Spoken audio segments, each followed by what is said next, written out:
Hello my dear students, welcome back to my YouTube channel. मेरे YouTube channel पर आप लोग का बहुत बहुत स्वागत है।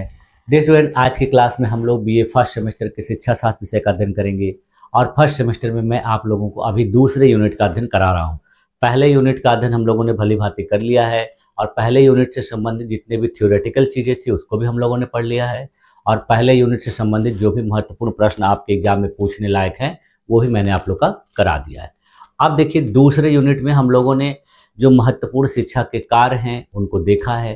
कुछ और भी शिक्षा के महत्वपूर्ण कार्य बचे हुए हैं, उनको आज की क्लास में हम लोग देखेंगे, उसके बारे में पढ़ेंगे। और उसके बाद फिर मैं आप लोगों का तीसरा यूनिट जो है वो अध्ययन कराऊंगा।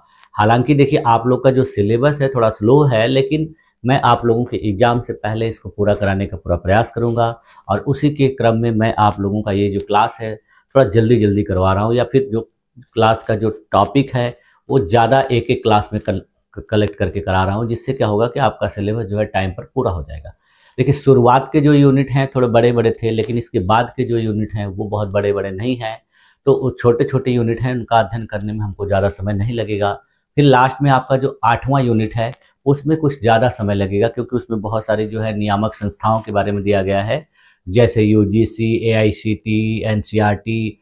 तो इस तरीके से उनके बारे में जब हम लोग पढ़ेंगे तो थोड़ा उसमें टाइम देना पड़ेगा, लेकिन बाकी आपके जो बीच के यूनिट हैं वो आपके जल्दी जल्दी पूरे हो जाएंगे। तो आप लोग ये घबराइए नहीं कि हमारा सिलेबस एग्जाम से पहले नहीं पूरा हो पाएगा। मैं आपका सिलेबस पूरा कराने के लिए पूरा प्रयास करूँगा, ठीक है। तो देखिए, आज हम लोग पढ़ेंगे इस दूसरे यूनिट में शिक्षा के कार्य। शिक्षा के कार्य में हम लोगों ने 2 क्लासेस कर ली हैं।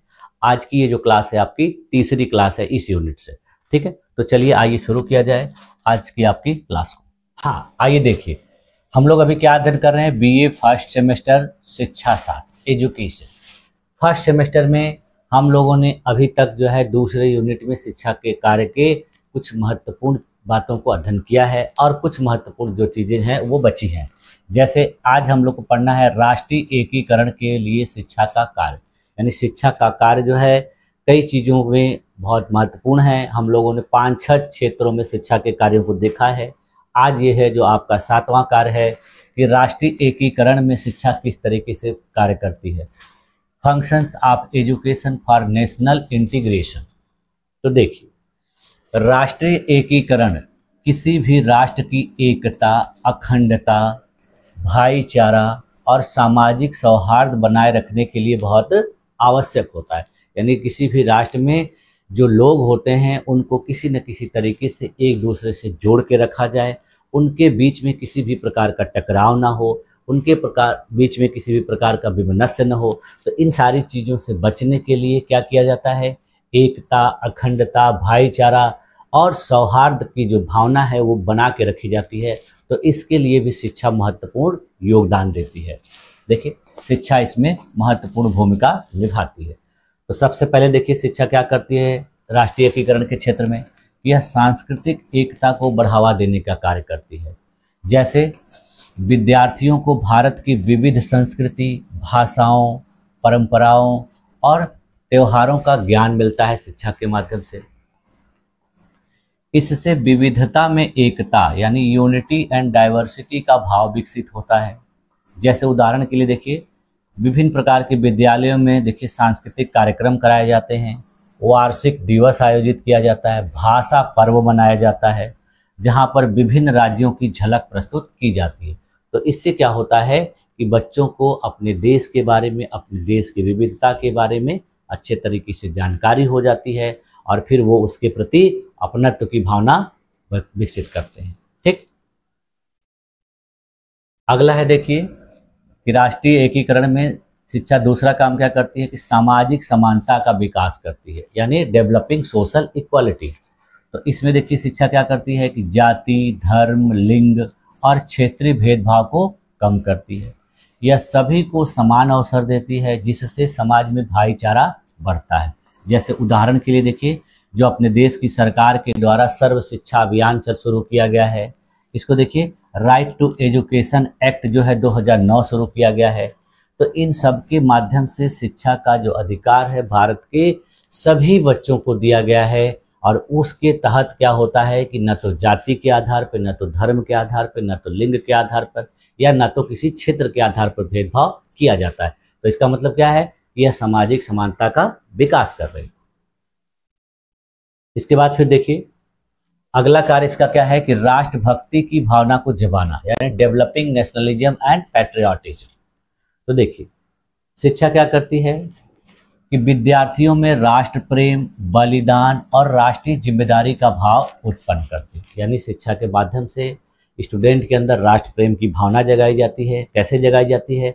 विभिन्न प्रकार के स्वतंत्रता संग्राम के सेनानियों के बारे में पढ़ाकर, उनके द्वारा जो है कार्य जो किए गए हैं उनको बताकर, राष्ट्रगान, राष्ट्रगीत ये सब का आयोजन करवा के विभिन्न प्रकार के जो है राष्ट्रीय पर्व में, जैसे महात्मा गांधी जयंती, 26 जनवरी, 15 अगस्त, इन सब चीज़ों में ये सारे कार्य करवाए जाते हैं, जिससे उनके अंतर्गत राष्ट्रीय भावना का विकास होता है। जैसे देखिए उदाहरण के लिए स्वतंत्रता संग्राम के जो महान नेता हैं जैसे महात्मा गांधी जी, पंडित जवाहरलाल नेहरू, भगत सिंह, इन लोगों के बारे में विद्यार्थियों को अध्ययन कराया जाता है और इनके माध्यम से उनके अंतर्गत राष्ट्रभक्ति की प्रेरणा उत्पन्न की जाती है। ठीक, फिर देखिए अगला जो है लोकतांत्रिक मूल्यों का संवर्धन करती है शिक्षा, यानी राष्ट्रीय एकीकरण के मार्ग में प्रमोशन ऑफ डेमोक्रेटिक वैल्यूज। इसके अंतर्गत देखिए शिक्षा क्या करती है? शिक्षा लोकतंत्र के सिद्धांतों जैसे स्वतंत्रता, समानता, बंधुता और न्याय की समझ विकसित करती है। यानी शिक्षा के द्वारा लोकतांत्रिक मूल्यों को बढ़ावा दिया जाता है, विकसित किया जाता है, जिसमें स्वतंत्रता, समानता, बंधुत्व और न्याय की समझ उनके अंतर्गत विकसित की जाती है। इससे नागरिकों में देखिए सहिष्णुता, एकता का विकास होता है। उदाहरण के लिए देखिए विद्यालयों में स्टूडेंट काउंसिल, स्कूल पार्लियामेंट का आयोजन करके लोकतांत्रिक अभ्यास कराया जाता है। ठीक है, तो ये सारी चीज़ें विद्यालयों के माध्यम से ही होती हैं। फिर उसके बाद फिर देखिए राष्ट्रीय भाषा का प्रसार होता है शिक्षा के माध्यम से। भाषा राष्ट्रीय एकता का प्रमुख आधार है। शिक्षा हिंदी और अन्य भारतीय भाषाओं का सम्मान करना सिखाती है। देखिए हमारे देश में सभी बच्चों को जो भारतीय भाषाएं हैं, आप लोग पढ़े होंगे कि हमारे देश के संविधान में 22 भाषाओं को अनुसूचित भाषा का दर्जा दिया गया, यानी इन भाषाओं को हमारे देश के संविधान के द्वारा मान्यता दी गई है।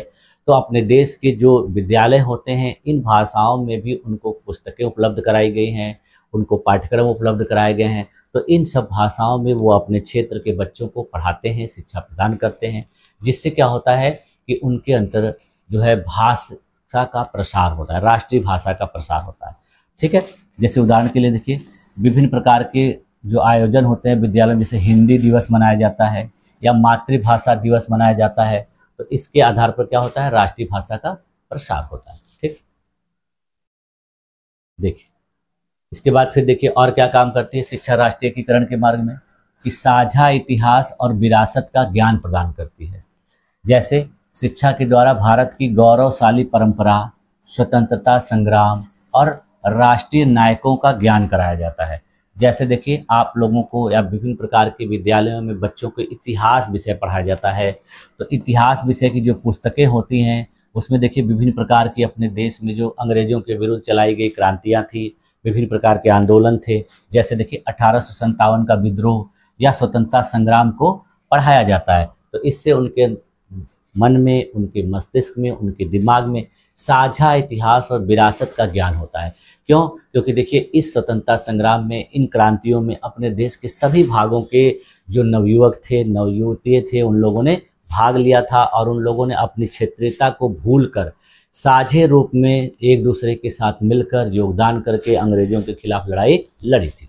ठीक, फिर उसके बाद देखिए अगला है धार्मिक सहिष्णुता और नैतिक शिक्षा, यानी धार्मिक सहिष्णुता और नैतिक शिक्षा के माध्यम से भी राष्ट्रीय एकीकरण का कार्य शिक्षा करती है। जैसे देखिए religious tolerance and moral education. इसमें देखिए क्या होता है कि शिक्षा सभी धर्मों के मूल्यों का अध्ययन कराकर सहिष्णुता का भाव विकसित करती है। यानी इसमें सर्वधर्म प्रार्थना सभा या मॉर्निंग असेंबली में विभिन्न धर्मों की शिक्षाओं का वाचन किया जाता है। यानी अपने देश में धर्म के आधार पर भी किसी भी प्रकार का भेदभाव नहीं किया जाता है और नैतिक शिक्षा भी शिक्षा के माध्यम से प्रदान की जाती है।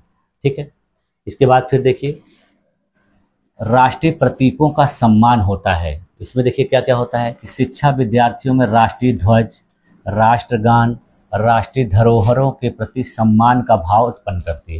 यानी शिक्षा के माध्यम से ही विद्यालयों में बच्चों को बताया जाता है कि हमारे राष्ट्रीय ध्वज का, राष्ट्रगान का या राष्ट्रीय धरोहरों का क्या करना चाहिए, सम्मान करना चाहिए, उनका तिरस्कार नहीं करना चाहिए, उनका अपमान नहीं करना चाहिए। तो ये सारी चीज़ें जब बच्चों को सिखाई जाती है छोटे क्लास से, तो धीरे धीरे जब वो बड़े होते हैं तो उनके अंदर इन सब के प्रति सम्मान की भावना बनी रहती है।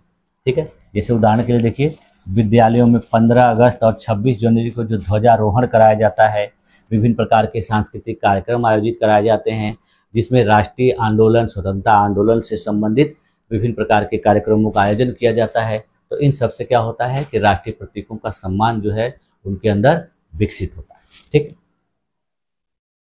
अब देखिए इससे कंक्लूजन क्या निकल के आया कि राष्ट्रीय एकीकरण के लिए कि शिक्षा केवल ज्ञान देने का साधन नहीं है, बल्कि यह राष्ट्रीय एकीकरण का सशक्त माध्यम है।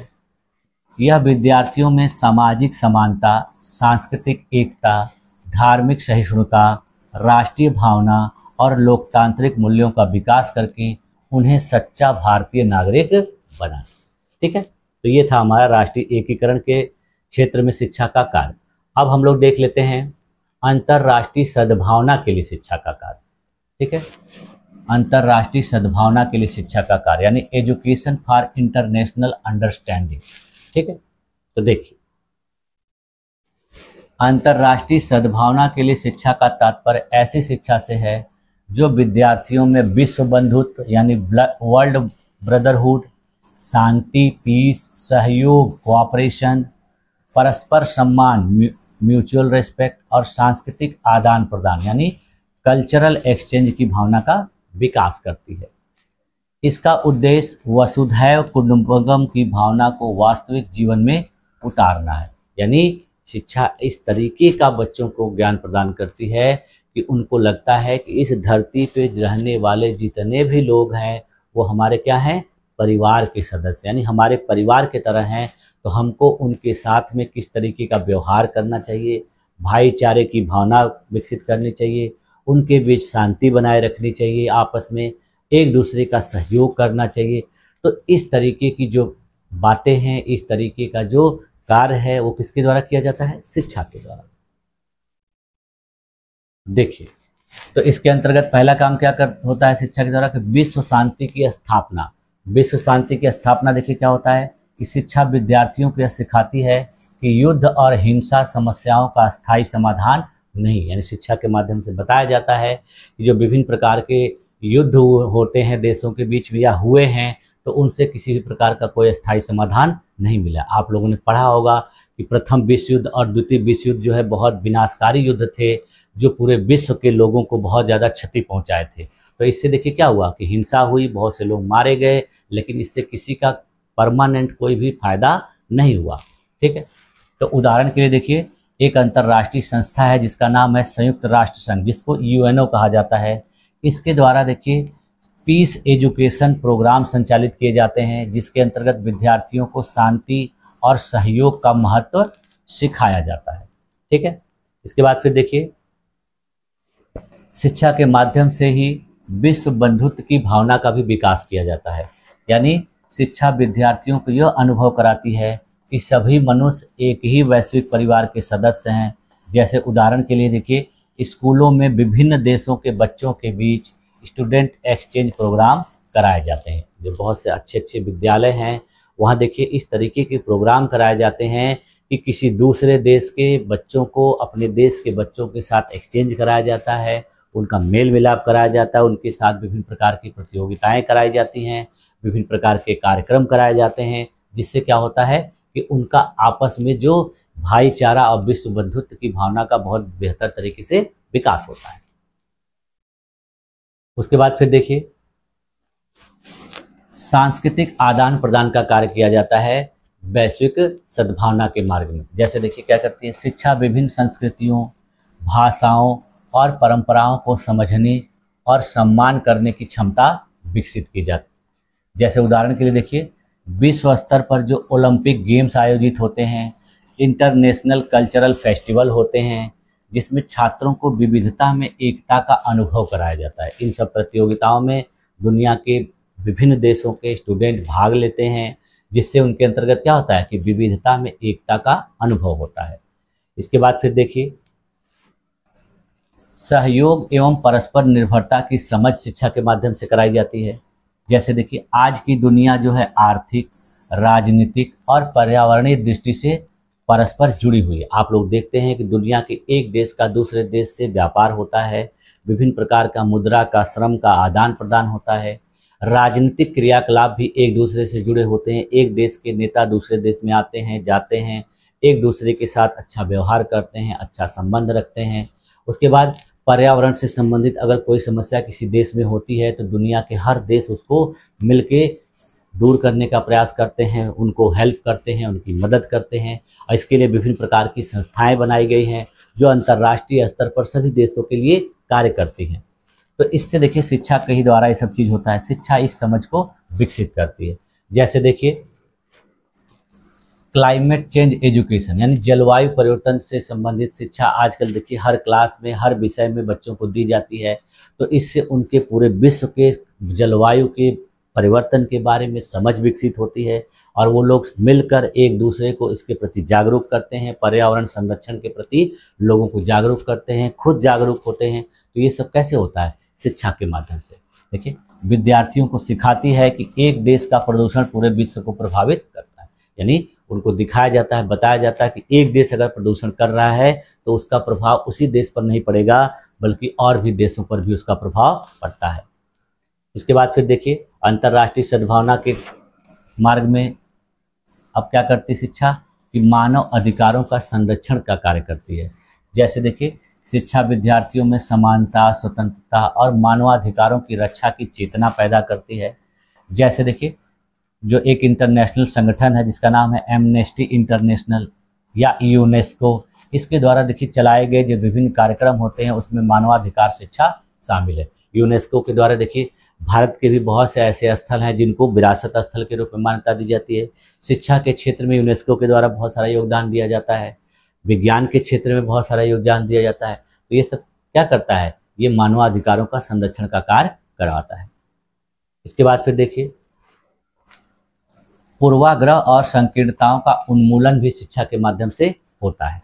जैसे देखिए, शिक्षा जाति, धर्म, भाषा, नस्ल के आधार पर होने वाले भेदभाव को समाप्त करने की प्रेरणा देती है और विश्व में सभी लोगों को एक दूसरे के साथ मिलजुल कर सद्भाव के साथ, समानता के साथ आगे बढ़ने का कार्य करती है। ठीक, उदाहरण के लिए देखिए, जैसे पाठ्यक्रम में मल्टी कल्चरल एजुकेशन को शामिल किया जाता है जिससे विद्यार्थियों को सभी धर्मों और संस्कृतियों के प्रति सहिष्णु बनाया जाता है। इसके बाद फिर देखिए, शिक्षा के द्वारा अंतर्राष्ट्रीय संस्थाओं के प्रति जागरूकता जगाई जाती है। जैसे देखिए, शिक्षा के द्वारा विद्यार्थियों को यूएनओ के बारे में, WHO के बारे में, यूनेस्को के बारे में, यूनिसेफ के बारे में जो है उनके कार्यों के बारे में, उनके उद्देश्यों से परिचित कराया जाता है। देखिए, ये ऐसी वैश्विक संस्थाएं हैं जो अभी मैंने थोड़ी देर पहले आप लोगों को बताया कि पूरे विश्व के लिए काम करती हैं। ये न तो जाति के आधार पर, न धर्म के आधार पर, न क्षेत्र के आधार पर भेदभाव करती हैं। तो इनका जो है कार्य होता है पूरे विश्व के लिए एक तरीके का होता है। जैसे उदाहरण के लिए देखिए, स्कूल के पाठ्यक्रम में यूनाइटेड नेशंस डे 24 अक्टूबर मनाया जाता है। ये क्यों मनाया जाता है? इनको सम्मान देने के लिए, इनके प्रति जागरूकता जगाने के लिए। इसके बाद फिर देखिए, वैज्ञानिक एवं तकनीकी सहयोग जो है अंतर्राष्ट्रीय सद्भावना के क्षेत्र में शिक्षा के माध्यम से होता है।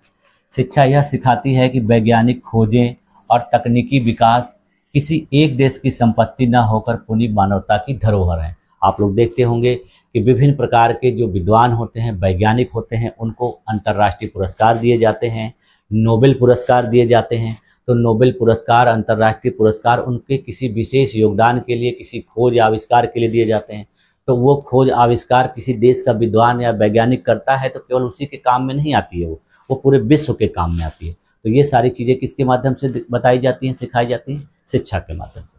जैसे देखिए, उदाहरण के लिए इंटरनेशनल स्पेस स्टेशन, जैसे हम लोग देखिए अंतरिक्ष अनुसंधानों को देखते हैं कि एक देश का अंतरिक्ष कार्यक्रम जो है कई देशों को प्रभावित करता है। एक देश के अंतरिक्ष कार्यक्रम में कई देश शामिल होते हैं, कोई देश उसको कुछ चीज़ सप्लाई करता है, कोई कुछ सप्लाई करता है, जिससे क्या होता है कि वैज्ञानिक और तकनीकी सहयोग एक दूसरे के बीच में बेहतर तरीके से होता है। अभी देखिए, बहुत समय पहले अपने देश को बहुत ज़्यादा अंतरिक्ष में सहायता देने के लिए, अंतरिक्ष कार्यक्रम में सहायता देने के लिए रूस के द्वारा, फ्रांस के द्वारा मदद की गई, उसमें सहयोग किया गया। अब भारत धीरे धीरे क्या हो रहा है, सेल्फ डिपेंडेंट हो रहा है, आत्मनिर्भर हो रहा है। लेकिन उसके पहले क्या किया गया था, दूसरे देशों के द्वारा हमको सहयोग दिया गया था। तो देखिए, विभिन्न देशों का संयुक्त वैज्ञानिक प्रयास इस तरीके से होता। तो इसका देखिए कंक्लूजन क्या निकल के आया कि जो अंतर्राष्ट्रीय सद्भावना है, उसके लिए शिक्षा का जो मुख्य कार्य है, विद्यार्थियों में विश्व नागरिकता, ग्लोबल सिटीजनशिप की भावना को विकसित करना है।